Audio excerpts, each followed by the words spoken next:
Chili chez Boulet, une présentation des restaurants-bars Zibo, une aventure 100% québécoise d'inspiration californienne depuis 2001. Zibo, parce que vous avez du goût.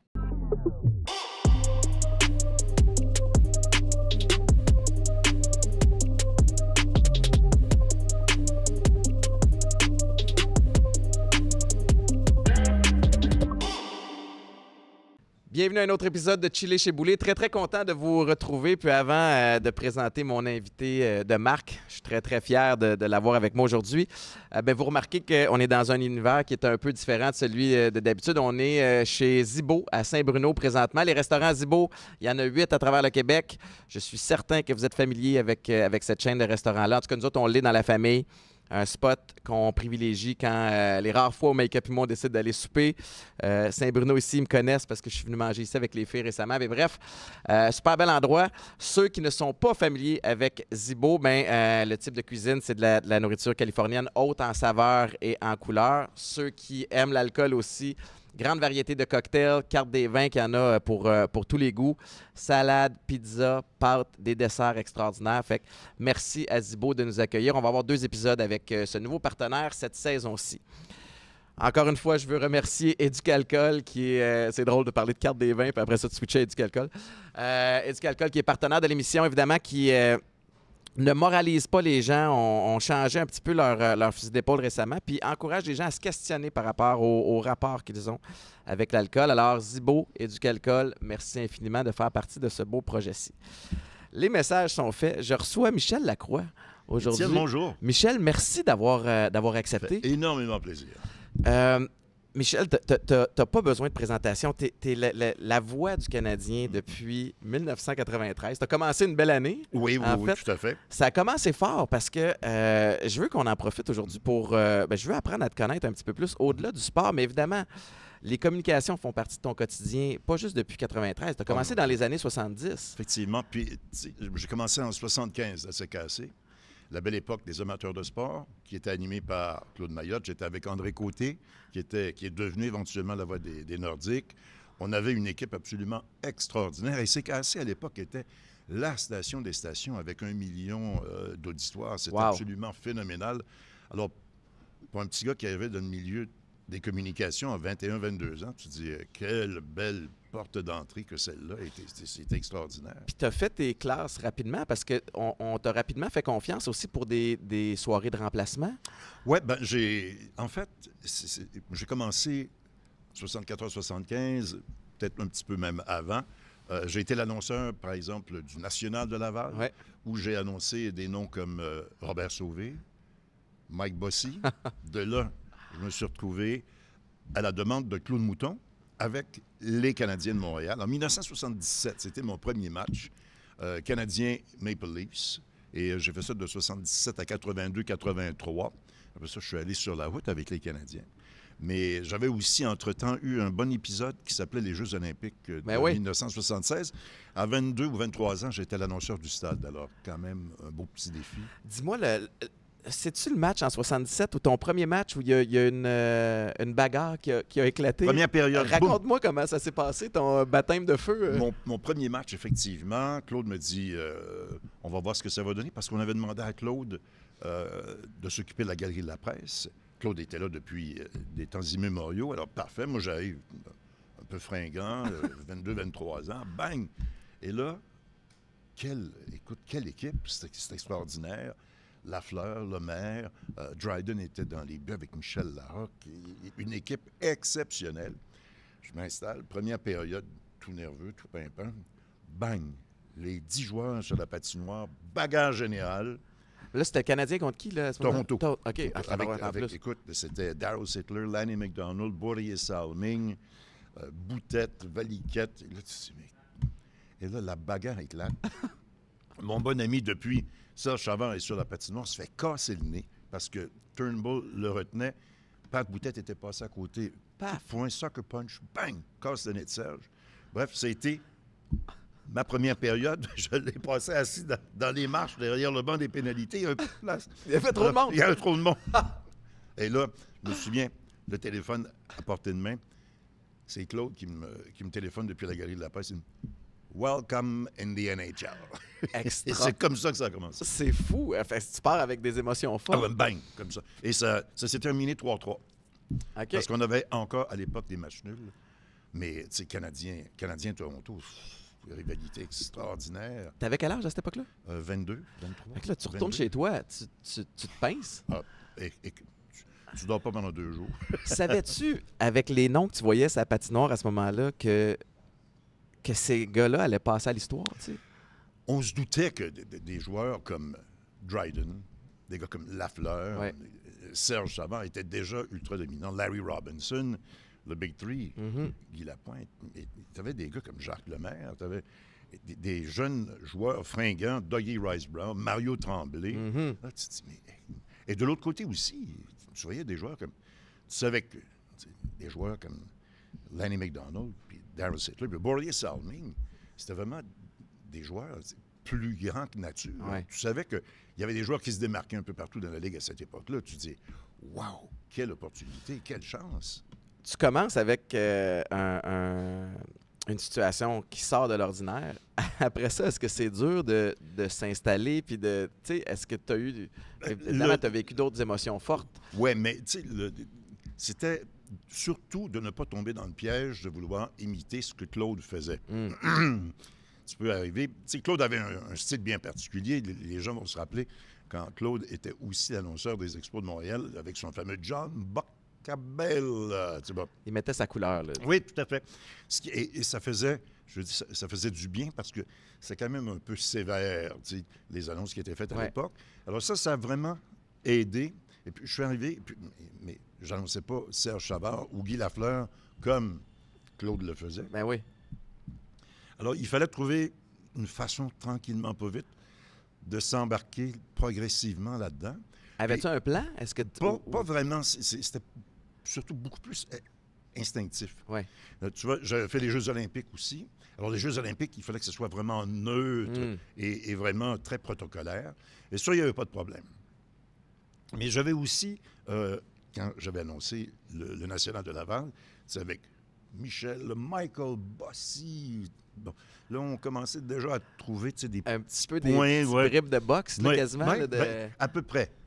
Et Claude l'avait emprunté à la boxe aussi. Et souvent, on a tendance à oublier que Claude avait aussi été impliqué beaucoup dans le domaine du cyclisme, où là aussi, il y avait beaucoup d'actions et de mouvements.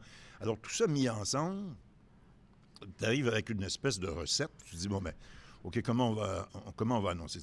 Le but compté par Guy Lafleur ou Larry Robinson. Bon, alors tu joues avec les sons et les émotions aussi. Et ça, j'ai appris au fur et à mesure, c'était tellement important. Les émotions des gens qui t'entourent. Les spectateurs font partie intégrante du spectacle. Les joueurs, bien sûr. D'abord et avant tout, respecter les joueurs, mais aussi embarquer cette foule-là autour la de compréhension de l'atmosphère pour l'optimiser, puis... C'est un élément clé. Parce que quand on a un but qui est compté, la foule des gens embarque. Alors, il me faut prendre cette foule-là, l'amener de notre côté et littéralement leur permettre à l'équipe de surfer sur ce qui vient de se passer. Et c'est comme ça, on enchaîne les réactions. Ça se fait tellement rapidement, mais ça se fait bien, les gens embarquent, ils veulent participer. Et c'est ça qui rend le travail intéressant. C'est sûr que quand tu perds 6 à 2, c'est moins le fun. Là. Tu peux pas porter ça sur tes épaules, mais tu peux optimiser il y a des façons, c'est ça, de l'optimiser, exactement.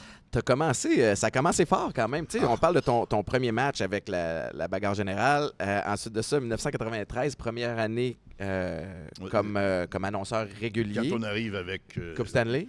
Coupe Stanley, voici votre équipe championne, boum. Ben oui, c'est ça. Est-ce que ça t'a-tu... est-ce que ça a mis la table, en fait, pour la suite des choses? Ben, tu dis, hey, c'est fantastique. Mais on sentait déjà qu'il y avait des changements qui arrivaient, il y avait des joueurs qui partaient, transformation de l'équipe. Et je te dis, il y a peut-être une nouvelle dynamique aussi dans la Ligue nationale de hockey parce qu'il y a des choses qui arrivaient où on n'était pas vraiment habitué. Serge Savard, comme directeur général, n'avait pas les mêmes outils, il n'avait pas la même pratique, entre guillemets, vis-à-vis Sam Pollock. Sam Pollock arrivait, il disait, bon, ça me prend un défenseur qui lance de la gauche, qui mesure 6 pieds 2. Et là, les recruteurs disaient, on en a 4. C'était plus ça. C'est très technique. Oui. C'était plus ça. En 93, la dynamique de la Ligue nationale de hockey avait changé. Il y avait plus d'équipes, plus de joueurs. Alors, tout ça, et au fur et à mesure où on a progressé dans le temps, on s'aperçoit que les directeurs généraux, maintenant, sont entourés d'avocats. La convention collective est tellement importante. Les joueurs, parce qu'il y a du mouvement de personnel absolument extraordinaire, il y en a qui arrivent, je pense, sans vouloir exagérer, je pense que les carrières sont plus courtes dans une certaine mesure, parce qu'à l'époque, tu pouvais jouer 7, 8, 9 ans dans la Ligue nationale de hockey. Maintenant, il faut que tu aies des performances solides pour être là très longtemps. La constance. C'est ça. Alors, il y a une foule de choses qui changent. Alors, tout ça, tu t'adaptes et tu sais qu'éventuellement, mais ça reste que c'est les Canadiens de Montréal. Oui. Les Canadiens de Montréal, c'est magique. Peu importe où tu vas dans le monde, franchise légendaire. Les Canadiens de Montréal, c'est les Canadiens de Montréal. Qu'est-ce que tu remarques qui a le plus changé? Parce que, tu sais, on parle de constance, puis tu sais, je vais y revenir, mais t'en fais partie.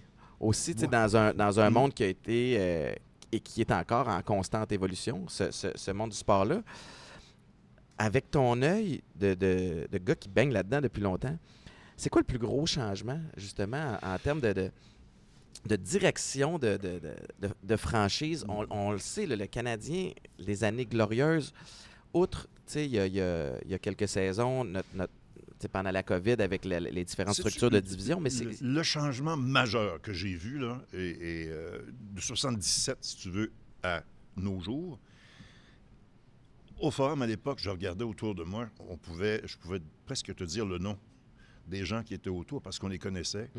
Monsieur, madame, les détenteurs de billets, les gens qui visitaient le Forum, et leur façon d'être vêtus. Je pouvais très bien le voir, le tableau, soir après soir de match. Au fur et à mesure où on a avancé dans le temps, les gens ont modifié leur façon de se vêtir. C'était plus relax. Avant ça, on disait les messieurs sont toujours en veston-cravate dans les rouges. Ça a progressivement changé. Les madames avaient leur manteau de fourrure. Ça a progressivement changé. Les différentes ethnies, avant ça, les gens d'origine afro-américaine, c'était blanc et ça a complètement changé.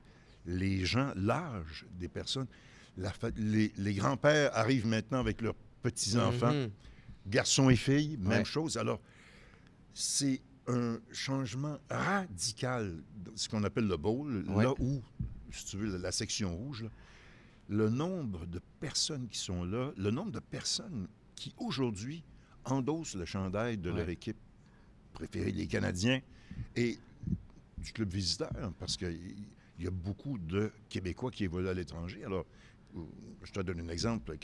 Si les Penguins de Pittsburgh arrivent, à l'époque, il y avait Fleury, il y avait Sidney Crosby, il y avait un paquet de chandails des Penguins de Pittsburgh. La même chose quand on reçoit la visite des Leafs de Toronto. Les gens de Toronto envahissent le Centre Bell. Alors, cette mosaïque-là... Et je pense qu'on est accueillant quand même à Montréal, comparativement à d'autres endroits, si on s'en va à Philadelphie ou... non, c'est dangereux. Il y a des endroits, c'est vraiment dangereux. Ben oui. Mais ici, là, c'est ce que j'ai noté. La dynamique des spectateurs a vraiment, vraiment, vraiment changé. C'est sûr que si tu regardes sur la patinoire, les joueurs t'apparaissent beaucoup plus gros, plus rapides, en meilleur... Bien, surentraînés. C'est ça, à l'époque, le camp d'entraînement, c'était pour le camp de mise en forme. Oui, exactement. C'était le camp de mise en forme. Alors que maintenant, si tu n'arrives pas en forme au camp d'entraînement, tu ne fais pas l'équipe. As-tu l'impression... Moi, je trouve ça beau, de voir justement... l'intérêt envers l'équipe qui arrive de tout bord, de tout côté, toutes sortes de générations, toutes sortes de cultures. Le produit sur la glace, les joueurs, as-tu l'impression qu'ils sont aussi motivés à porter le logo en avant qu'ils l'étaient à l'époque? Oui, absolument, absolument. Ils ont... Parce que tu transmets, cette organisation-là transmet ses valeurs. Et, quand ils arrivent ici, là, il y a des joueurs qui sont surpris. C'est à ce point-là fou ici. Là. Écoute, les séances d'entraînement, les gens, il y a 15 000 personnes qui viennent voir une séance d'entraînement des Canadiens. Les joueurs, quand ils arrivent ici pour la première fois, ils se regardent et me disent est-ce que vous êtes sérieux? Il y a des shows de télé qui analysent les séances d'entraînement. C'est quand même, il faut le faire. Et ils embarquent dans le jeu. Ils n'ont pas le choix. Et ce qui est intéressant, c'est de voir à quel point les joueurs sont obligés de s'adapter en fonction, parce que tu sais très bien, tu as été athlète, tu sais que tu as des personnalités différentes. Il y a des gens qui réagissent, qui sont plus à l'aise, moins à l'aise, qui vont aller davantage vers les spectateurs, vers les médias. Là. Tout ça, tu sais, c'est compliqué. Là. Tu commences à mettre des morceaux du casse-tête en place. Tu as des joueurs qui se sentent... Un gars comme Piquet Souban, Ben oui. Tandis que d'autres sont beaucoup plus calmes. C'est un gars comme Carey, tout le monde disait, il parle pas beaucoup. Ouais. Mais non. Mais il est réservé. Il est réservé. Et un gars comme, écoute, moi, je peux vous citer des exemples en quantité industrielle de ce que Carey Price faisait quand il était à l'extérieur de la patinoire. Il était accessible et gentil et fin. Je l'ai vu pousser des carrosses pour aider des madames chez Costco à mettre leurs emplettes dans leur valise. C'est fou la perception qu'on a. Puis à plus petite échelle, aux Alouettes, on avait un gars que j'apprécie beaucoup, un coéquipier qui s'appelait Chip Cox. Oui.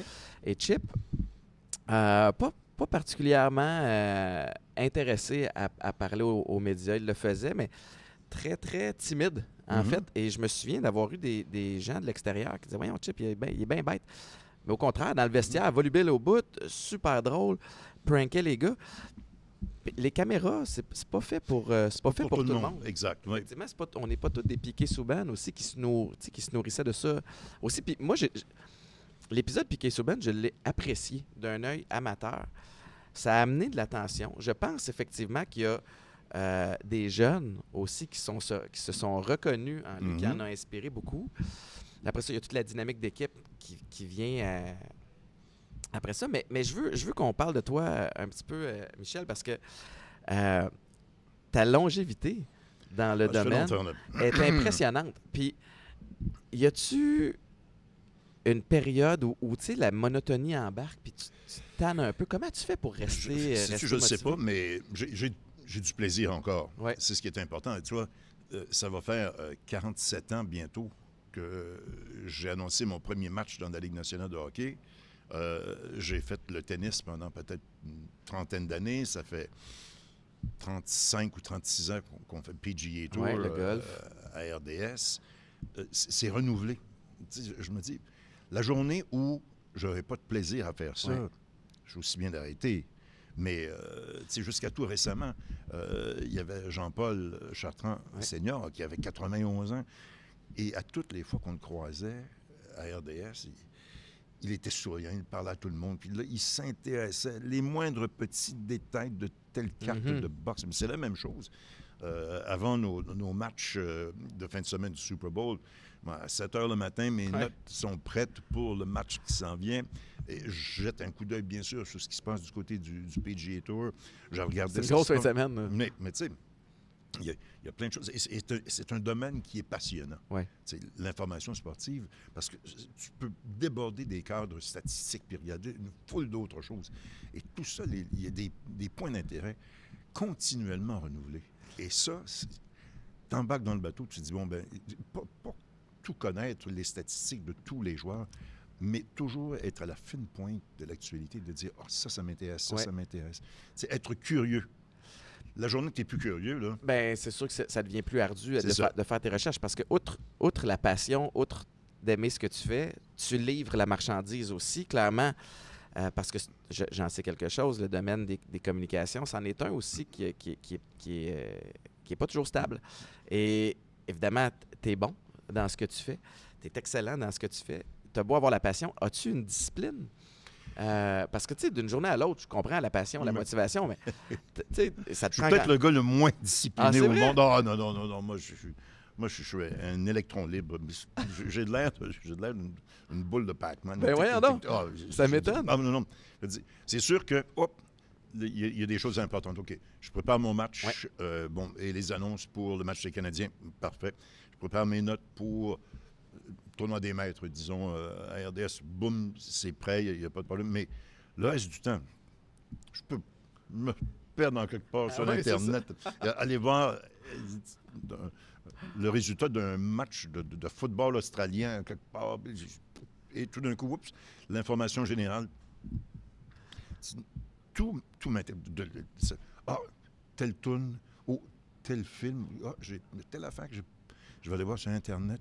Vraiment. Des beaux compléments d'information. Ah, tout le temps. Mais dis-moi, au fil des ans, ça, c'est une autre chose aussi, c'est que là, l'accès à Internet, l'accès à l'information doit faciliter en quelque sorte un petit peu ton... En tout cas, ça te sauve des minutes précieuses, j'imagine? Oui. Écoute, quand on a commencé il y a 35-36 ans avec Carlo, on avait des petites sections dans les journaux qui disaient voici le top 5 de ceux qui... la moyenne de puissance, le top 5 de ceux qui les verres en coup prescrit, et c'était tout. Et là là. Ça te fait du temps à meubler en ondes. Hein?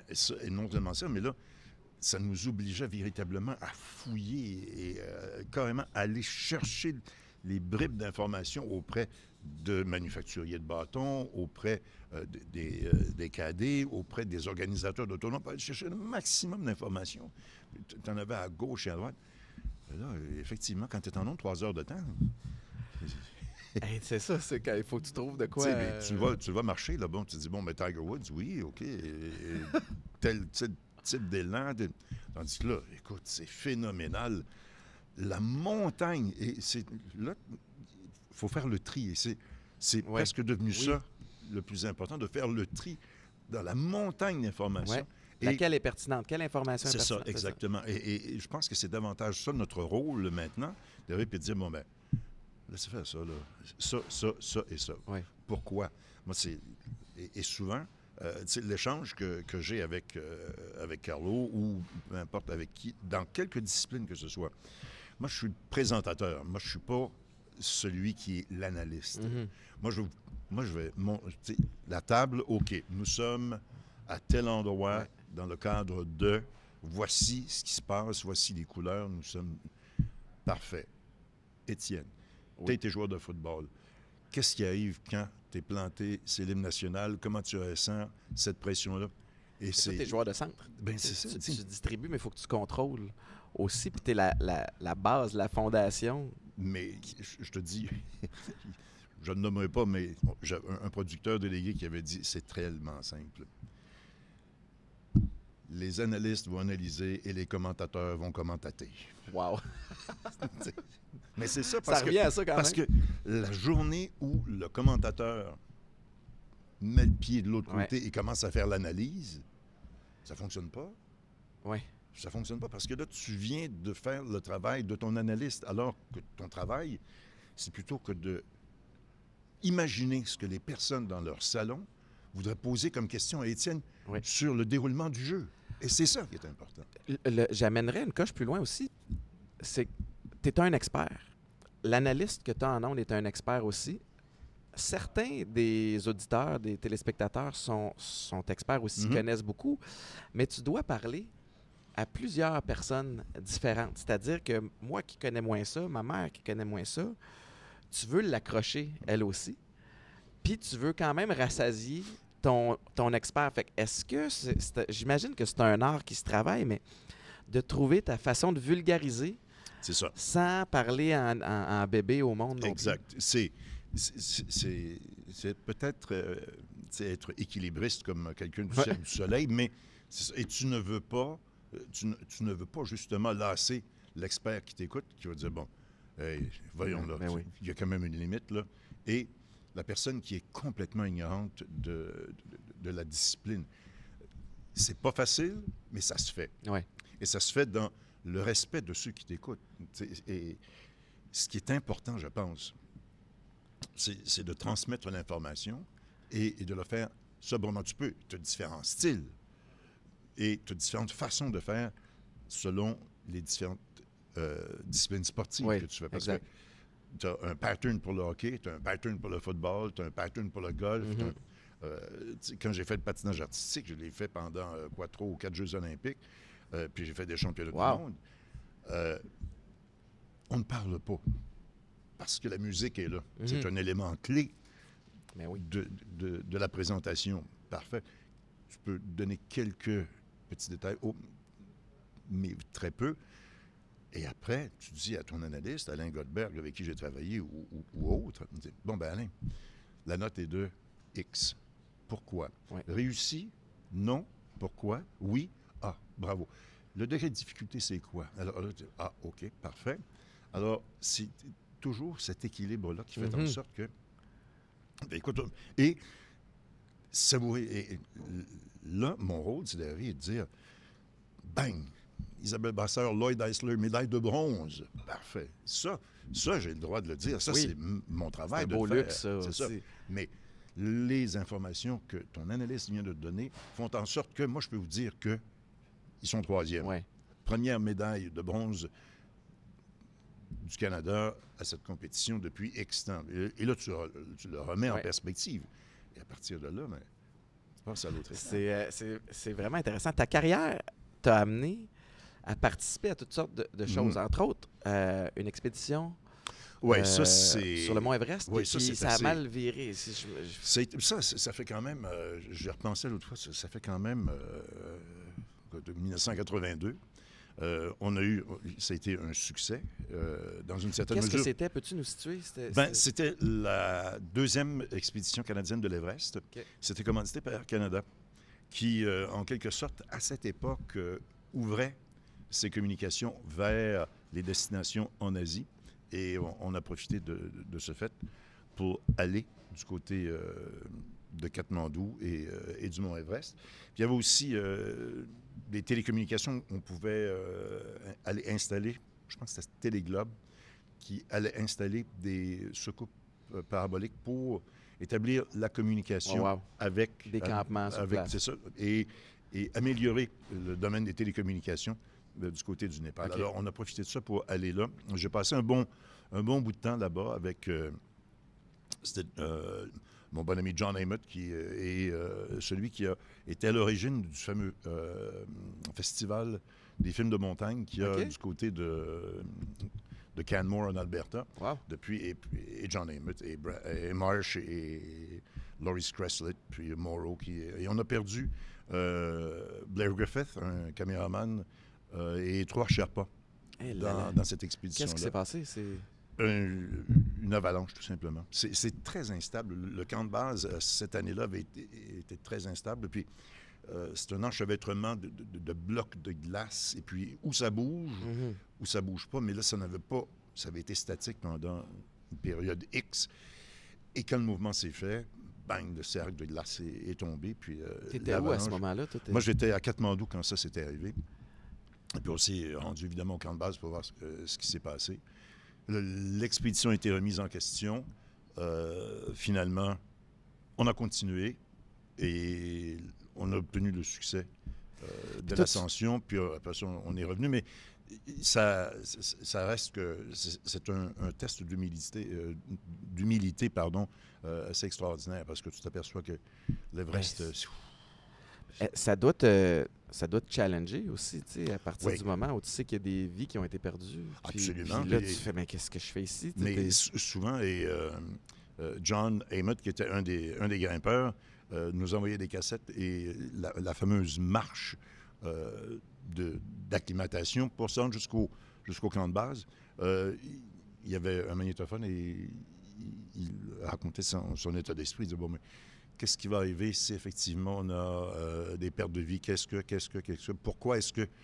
C'est bien beau la fameuse phrase de « Pourquoi est-ce que tu grimpes la montagne? » Parce qu'elle est là, mais ça va au-delà de ça. Là. Et quand tu as des pertes de vie humaines, et je pense que c'est arrivé aussi avec, je ne sais pas si tu te souviens de Yves Laforêt, qui est un Québécois qui, un peu plus tard, a réussi l'ascension de l'Everest. On avait dit, je pense que c'est Yves qui avait écrit, X a conquis l'Everest. Lui avait plutôt écrit « L'Everest m'a conquis wow. ». Et malheureusement, Yves est décédé dans une expédition dans l'Ouest canadien. Aïe, aïe, aïe.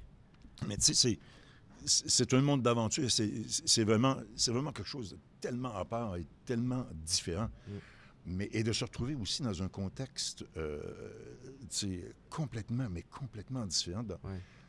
Moi, je partais, là, je couvrais des matchs de hockey, puis boum, on arrive en Asie, puis tu as une montagne devant toi qui est le sommet du monde. C'est pas mon genre de trip. En fait, j'ai jamais eu le réflexe de vouloir faire des expéditions extrêmes dans ce genre-là, mais je peux imaginer à quel point ça doit être il doit avoir évidemment, il y a du beau là-dedans, mais ça doit te challenger par rapport à...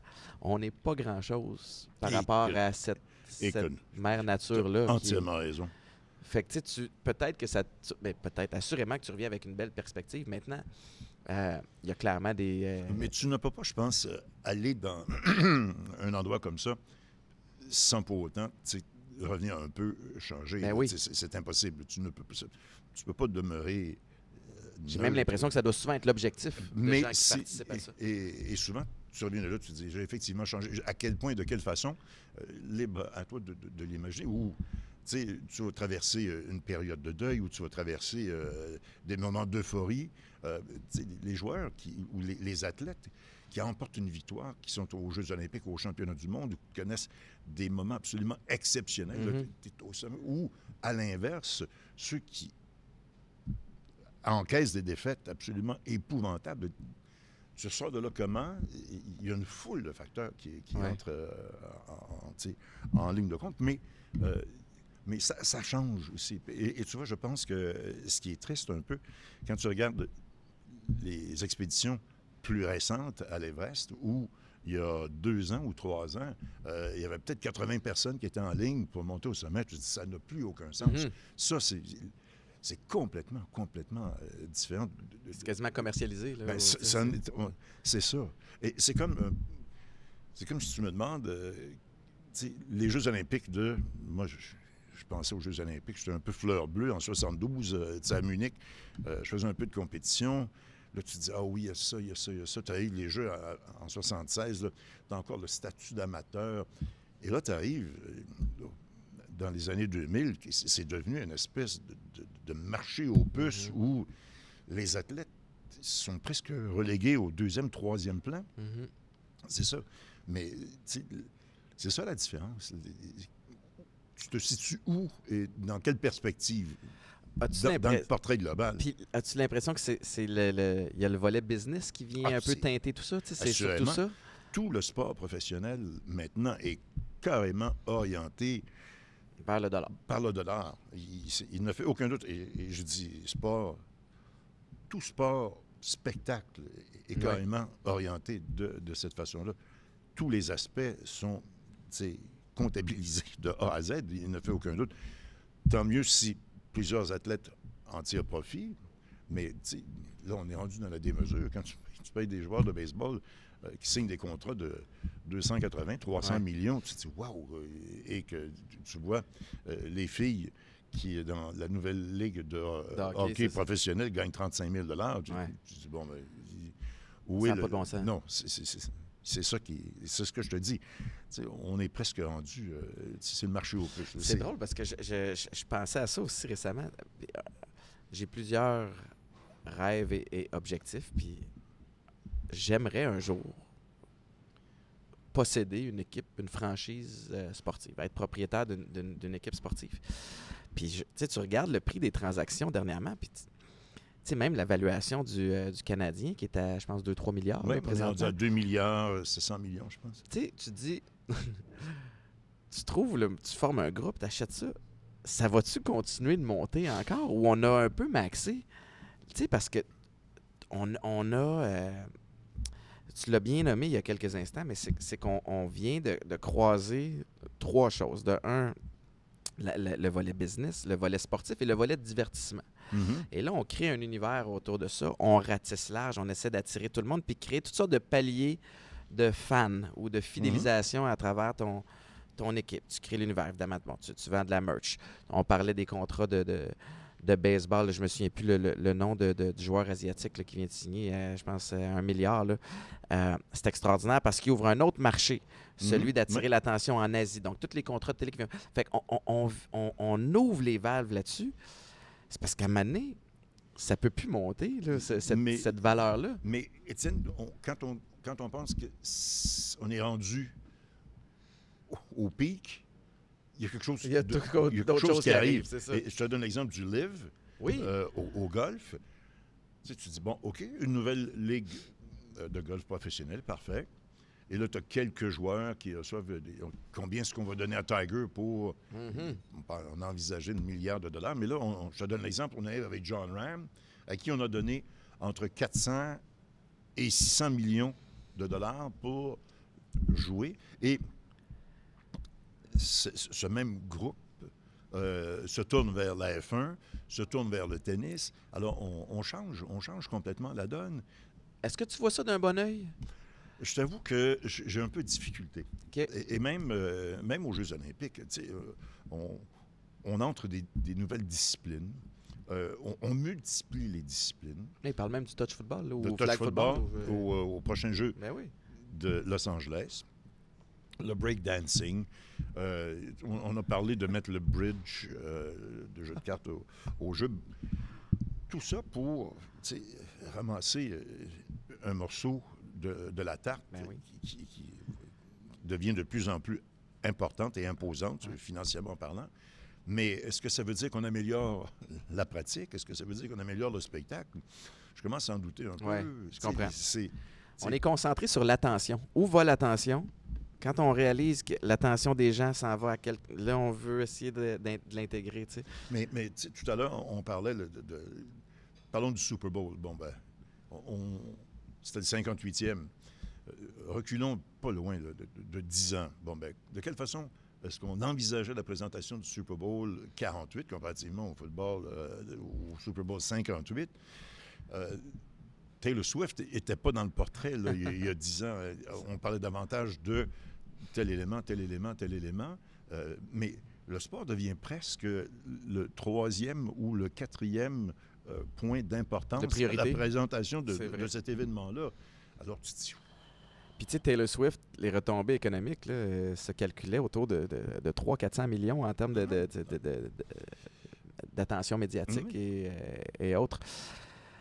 Mais tu sais, la valeur sportive là-dedans, elle est où, là? Est-ce qu'elle est diminuée? Est-ce que... Mais moi, il y a quelque chose, puis je suis pas familier avec Live Golf autant que tu l'es, mais il y a une partie de ça qui me plaît dans le sens où ça doit challenger quand même la PGA à améliorer le produit. Absolument, ça, je suis d'accord avec toi. Fait que t'es le king of the hill, t'es le roi de la montagne depuis tant d'années. Oui. Puis je suis pas en train de dire qu'il prenait ça pour acquis, mais c'est que là, t'en as un qui arrive, qui fait peur, parce que t'as de l'argent à n'en plus finir de ce côté-là. Fait que t'as pas le choix d'essayer de te réinventer ou d'améliorer un petit peu le produit. Bien, Étienne, souvenons-nous la série du siècle 1972, cette fameuse série Canada-URSS. Confrontation sportive, entre guillemets, mais aussi confrontation politique. Ben oui. Mais confrontation sportive. À l'époque, quand les joueurs de hockey se présentaient au camp d'entraînement, ils avaient tous une quinzaine de livres en trop. Le camp d'entraînement leur permettait de perdre les livres additionnels et ils arrivaient lentement mais sûrement à une forme de match. Le camp, c'était pour te mettre en game shape. Presque fin novembre, début décembre. Là, quelques années plus tard, c'est plus la même chose du tout. Là, les joueurs sont suivis quotidiennement pendant des semaines, des mois entiers avec des spécialistes en conditionnement physique. Alors, la pratique sportive a changé, et pour le mieux. Oui. Ça, c'était vraiment... Parce que là, tu donnes aux spectateurs et aux athlètes eux-mêmes plus de moyens de s'exprimer comme ils devraient le faire. Puis ça améliore le produit sur la glace. Ouais. Tandis que le livre, je ne suis pas sûr que... Parce que là, tu vois, on joue 54 trous plutôt que 72, dans des conditions différentes. Il y a de la musique autour. Ouais. Bon ou pas bon, ça dépend. On y va vers le divertissement. Chacun, mais c'est le divertissement. Mais respect de la compétition comme telle. Il faut qu'il y ait quand même une compétition sportive là, qui soit de qualité. Est-ce que le calibre de jeu est ainsi diminué ou amélioré? Voilà ce qu'il faut dire. Techniquement, maintenant, les joueurs frappent des balles à 350, 375 verges. Ça n'a plus aucun bon sens. Alors, c'est drôle. J'aime beaucoup ton analyse de est-ce que ça améliore ou ça diminue le produit. Puis la comparaison que je vais faire, c'est ce qui se passe avec la boxe puis les arts martiaux mixtes depuis quelques années. Puis ça a commencé avec le combat de Floyd Mayweather puis Conor McGregor, qui était un spectacle, qui, soit dit en passant, que j'ai trouvé très intéressant. Mais ça a ouvert les valves au Jake Paul comme influenceur qui devient boxeur, puis là, qui crée ce format hybride-là. Pour l'athlète, c'est pas inintéressant parce que ça permet à certaines personnes de faire des sous puis de peut-être mieux gagner leur vie. Mais à ton point, pas certain que ça améliore le produit. Ça améliore pas la game tant que ça. Mais tu vois, mais ça nous a forcé, dans le domaine des communications, à améliorer certains aspects de la présentation de l'événement. Au golf, par exemple, il y a de plus en plus de caméras. Je te donne l'exemple, c'est fou, mais tu as 150 joueurs qui sont sur un parcours de golf. Le parcours de golf est pas mal plus grand qu'un terrain de football ou une glace dans la Ligue nationale de hockey. Pourtant, quand on a présenté, je pense, l'Omnium britannique il y a 2 ans, de tous les coups qui avaient été présentés par tous les joueurs, je pense que ça avait été de l'ordre de 96 % de tous les coups effectués par les joueurs avaient été diffusés. Wow. C'est complètement fou. Mais tu t'imagines combien ça prend de caméras et techniquement de travail d'habileté de production là, pour aussi, présenter tout ça. Les drones maintenant arrivent. Puis le présenter pour pas juste s'y perdre. Ah non, non. Facile, on va voir cette shot-là, puis ça prend un contexte, ça prend une explication. C'est ça, un ordre chronologique. Et là, tu as les drones maintenant, la haute définition. Écoute, quand tu vois le coup de golf et que tu vois les brindilles de gazon à 1 millième de seconde, c'est fabuleux. Et que, souvenons-nous, quand les Raptors ont gagné ce fameux geste, quand tu vois le ballon qui circule autour de l'anneau du panier, tu te dis... Et bon... On a amélioré le produit visuellement. Ben oui. Là, tu vois. Alors on essaie autant que faire se peut de produire tout ça, mais c'est au bout du compte, le sport comme tel qui doit aller... Tu vois, on a fait des efforts au baseball pour améliorer le temps de jeu. Parce que... C'était long. C'était long. Ben oui. Bon, alors, il y a tous des petits détails comme ça sur lesquels tu veux insister. C'est dur. Regarde la F1. C'est phénoménal, là, maintenant. Tu as un degré d'analyse. Tu es capable. Tu es dans le cockpit, littéralement. Et avec la qualité des téléviseurs qu'on a maintenant, c'est un grand écran. Tu es capable de te retrouver. Les analyses d'ingénierie. Puis c'est drôle parce que à travers, quand les Alouettes étaient à vendre en 2018, j'ai fait partie d'un groupe où on explorait la possibilité, puis on regardait ce qui se faisait aussi, puis les changements que les gens ont de consommer le sport. L'attention est diluée à cause de plein de raisons, à cause du téléphone cellulaire, à cause on est overstimulé en tout temps. Fait que quand on ne l'est pas, on a l'impression qu'il n'y a rien qui se passe. Puis on dirait que c'est fini le temps, ou presque, où ça se perd, en tout cas, tu t'assois 2h30, 3h, 3h30 dans ton siège, puis tu fais juste regarder la game. Puis le basket, c'est bien réinventé. C'est un sport qui le permet, évidemment, mais d'avoir de la musique, d'avoir plein de choses qui se passent. Tu peux même, dans certaines arénas, acheter des billets, mais tu n'as pas de siège. Tu es juste dans l'amphithéâtre. Puis il y a quelque chose de le fun là-dedans, puis il y a quelque chose aussi où on est peut-être moins, encore une fois, concentré sur le produit. Fait que c'est particulier ce qui se passe, cette évolution-là. Regarde, je te donne un exemple. On est en onde pendant 3 heures. Moi, je suis en studio pendant plus que ça. Dans ma tête, là, je me dis, est-ce qu'il y a quelqu'un qui va être assis devant son téléviseur pendant 3 heures et qui va écouter attentivement ce que nous disons pendant 3 heures et qui surveille la moindre image qui est diffusée pendant 3 heures? La réponse, c'est non. Ouais. Donc, tu peux répéter un peu On peut répéter, non seulement est-ce qu'on peut... Comme en radio. Mais on doit le faire. Remise en question, dire, bon, vous vous joignez à nous, bonjour tout le monde, on est... Et voici ce qui s'est passé, voici ce qui devrait se passer. Ça en fait du stock, là. Et là, tu changes complètement ta façon de voir les choses. Autre chose qui est... Tu parles de basketball, le fameux March Madness. Écoute, avant ça, là, la télévision et câbleau de distribution, c'était vraiment statique. Tu présentais tel match contre tel match, tel match contre tel match, puis il y en avait. Là, ils ont fait des analyses et ils ont réalisé que 60% de l'écoute était faite sur des tablettes ou sur des téléphones. Hey boy. Parce que le March Madness, ça touche les collégiens et les universitaires. Alors, tu es en pleine salle de cours, tu veux savoir si ton équipe obtient des bons résultats. Tu as ton téléphone en main pendant le cours. OK, parfait. Alors, ça change. Alors, tu présentes pas de la même façon ce match-là, c'est impossible.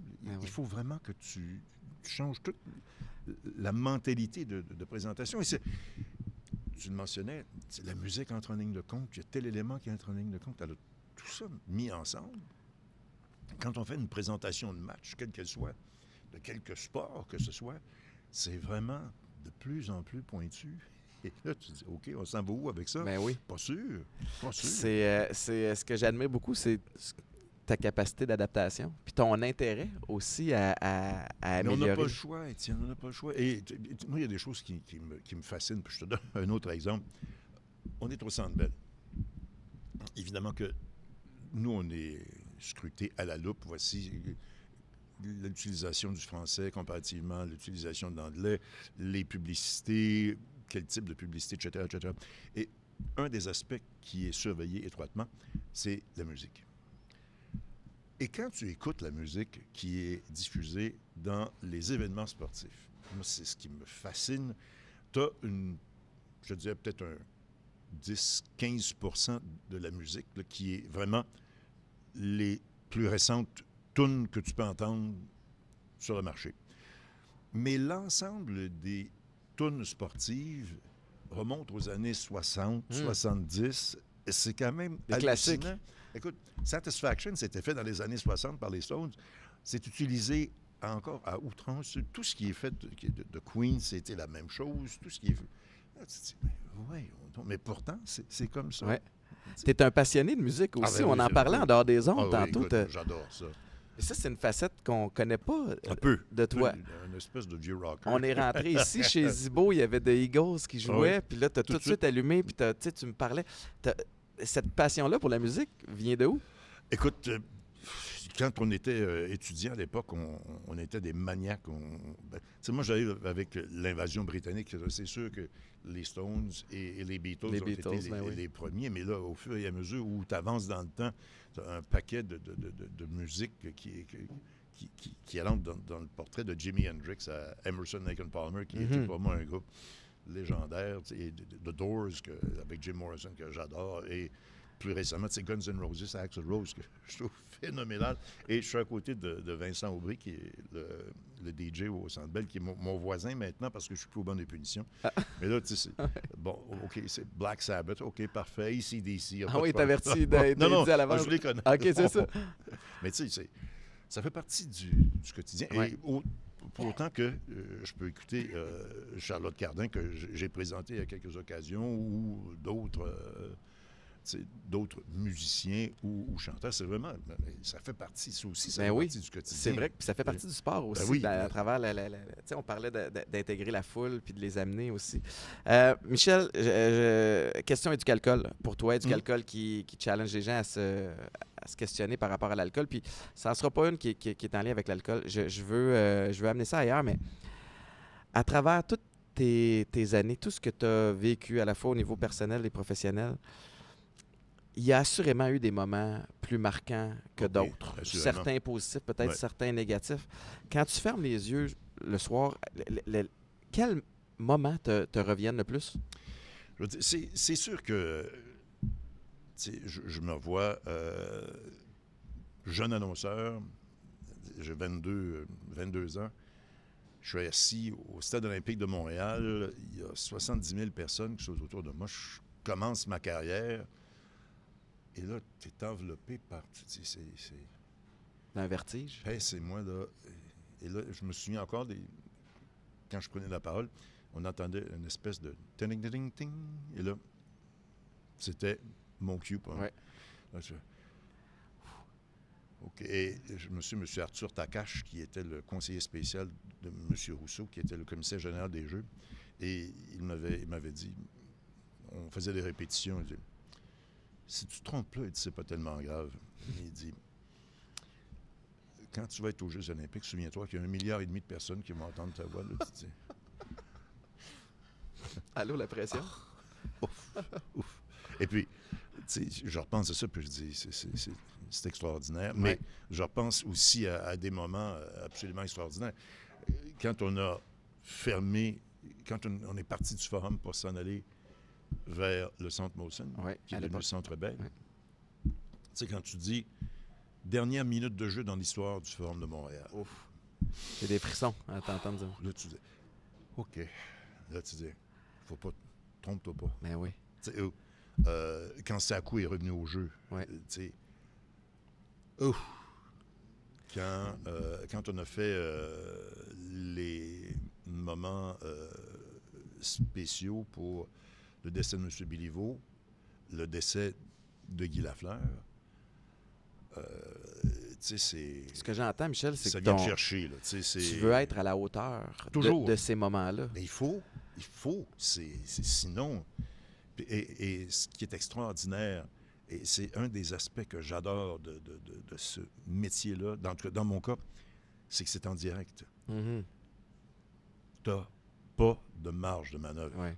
Il faut que ce soit parfait à ce moment-là, dans cette situation-là, en disant, dans ta tête, là, la tonalité, c'est où? Ouais. Le moment de silence, c'est où? Tu sais, M. Béliveau, quand on a demandé la minute de silence, c'était tellement serré. Je me souviens, on avait 2 secondes parce que c'était Ginette Renault qui avait chanté. Et il me fallait couper là et m'imposer et dire, on a une minute de silence. N'applaudissez pas Ginette Renault, on a une minute de silence maintenant. Mm. Et cette minute de silence-là, tu sais comment ça fonctionne. On dit moment de réflexion. Ça dure généralement 15, 20 secondes maximum. Dans le cas de M. Béliveau, ça durait 56 secondes. Wow. Et j'étais le gestionnaire de ce temps-là. Là. Et c'est toi qui décides, on continue, on est là. Et la dernière chose que tu veux faire, c'est que quelqu'un crie en quelque part. Là, et là, tu dis OK. Là, je pousse jusqu'où? Je vais jusqu'où. Et là, tu dis tout simplement merci. Et moi, je regardais Mme Béliveau qui était en avant de moi. Ou, à l'inverse, quand c'est soir de fête et que tu vas piquer Souban qui s'en va faire un high five à Carey Price qui se croise, mais là, il faut que le ton change, ouais. Mais il faut que... C'est la fête, c'est pas pareil, là, mais la dynamique est différente. Quand tu vois Sakou arriver, puis là, il me regardait puis il disait avec la tête, OK, ah ouais, c'est fini. Non. Ils sont 22 000, je suis tout seul. Alors, tu vas attendre, on va finir d'applaudir, ouais. Puis après ça, on va passer à autre chose. Mais c'est des moments extraordinaires. C'est une... Je dirais, c'est l'émotion, c'est ce que je disais. Lire l'émotion des gens qui t'entourent, puis... avoir conscience. Et la dernière chose que tu veux faire, c'est de devenir toi-même émotif, parce que là, t'es fini. Mm-hmm. Il faut que tu fasses abstraction de tes propres émotions et que tu dises... C'est bien plate, là, mais si tu en rire, tu riras après, ou si tu en pleurer, tu pleureras après. Ouais. Mais là, c'est impératif. Ça t'est déjà arrivé? Après. Ouais. Après. Pendant, là, un moment donné, tu dis... Dans quelle situation, par exemple? Ben, probablement avec Guy Lafleur, là, tu dis là... Ouais. Tu dis... il faut pas que ça déborde, il faut pas que je dois être là. C'est M. Béliveau, la même chose. Ouais. Puis, et ne pas s'emporter, mais juste un peu. Mm-hmm. Tu sais, comme en contrôle. Le Canada remporte la médaille d'or à Salt Lake City. Puis, et là, premier et champion olympique. En principe, tu dois dire le Canada, mais là, le Canada... Ouais, avec un petit ton de ça. Il y a une fierté dans la... C'est ça. Mais c'est dans la subtilité. Es-tu fier de toi? De tout ce que tu as accompli? J'ai pas fini encore. Il faut que je fasse d'autres choses encore. Mais jusqu'à présent, le chemin parcouru? Oui, je pense que oui. Je ne peux pas dire que j'ai une vie qui est remplie toutes les cases ne sont pas toutes complètes encore, là, mais ce que j'ai fait, je suis fier de l'avoir fait. Michel, est-ce que j'ai des regrets? Très, très, très, très peu. Ouais. C'est des apprentissages. Et c'est pas fini. Il me semble que j'ai... Ah, mais je plus encore. Ce show-là pourrait durer 3 heures de temps. J'apprécie beaucoup que tu aies pris le temps aujourd'hui écoute, de venir discuter avec moi et avec notre crowd. Est-ce qu'il y a un mot de la fin avec lequel tu aimerais laisser les gens qui écoutent? Ben, moi, je pense que ce qui est important dans le milieu dans lequel on travaille, et depuis le temps, j'ai vu ce métier-là changer, j'ai vu et ce qui me déçoit un peu, c'est de voir à quel point les nouveaux venus, ceux qui arrivent, et Dieu sait que les plateformes sont de plus en plus nombreuses et qu'il y a de plus en plus d'intervenants. Nous, notre génération, et je parle des Richard Garneau de ce monde, de René Le Cavalier et de tous ceux là, avec lesquels j'ai travaillé, il importait de parler des gens qui sont devant nous pour les gens qui sont autour de nous. La nouvelle génération, me semble, a la très fâcheuse habitude de d'abord parler d'eux-mêmes et d'ignorer peut-être ceux qui sont devant, alors que ça devrait peut-être être le contraire. Tu sais, j'ai entendu je te donne un exemple sur la scène du hockey. Je trouve que tel résultat, commence par nous donner le résultat, et après ça, on va voir.